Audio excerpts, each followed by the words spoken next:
की खबर मिल रही है। दिल्ली से पेरिस जाने वाली फ्लाइट रद्द हो गई है। तकनीकी खराबी के चलते ये फ्लाइट रद्द हुई है। एयर इंडिया की 2 और फ्लाइट रद्द होने की खबर है। दिल्ली से पेरिस जाने वाली ये फ्लाइट्स थी, इनमें कोई टेक्निकल स्नैक की जानकारी मिल रही है। तकनीकी खराबी की वजह से 2 और फ्लाइट्स रद्द की गई हैं। ये एयर इंडिया की ये फ्लाइट्स हैं। आप जानते हैं कि अहमदाबाद में जो प्लेन क्रैश हुआ वो भी एयर इंडिया का ही विमान था, बोइंग 787, और ऐसे में तकनीकी खराबी के चलते एयर इंडिया की 2 और फ्लाइट कैंसिल होने की खबर मिल रही है।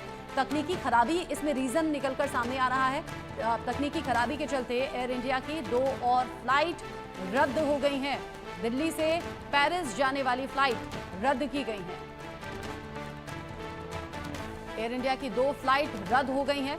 एक के बाद एक ऐसी कई तस्वीरें और खबरें निकलकर सामने आ रही हैं, जहां पर एयर इंडिया की फ्लाइट्स में तकनीकी खामी या फिर बाकी परेशानी लोगों को झेलनी पड़ रही है। और सिर्फ एयर इंडिया नहीं, अब तो अलग अलग फ्लाइट से जुड़े ऐसे अपडेट सामने आ रहे हैं। लोग बड़े दहशत में हैं अहमदाबाद में हुए प्लेन हादसे के बाद में, और अब पायलट भी, क्रू मेंबर्स भी ज्यादा एहतियात बरत रहे हैं, ये कह सकते हैं।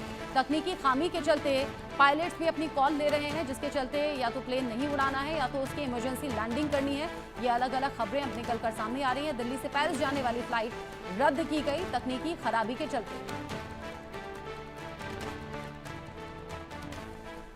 इस खबर को लेकर इंडिया न्यूज संवाददाता मनोहर केसरी मेरे साथ में जुड़ गए हैं ज्यादा अपडेट के साथ लाइव। मनोहर, एयर इंडिया की 2 और फ्लाइट में तकनीकी खराबी की खबर। देखिए बिल्कुल, अगर हम देखें तो बीते 2 दिनों से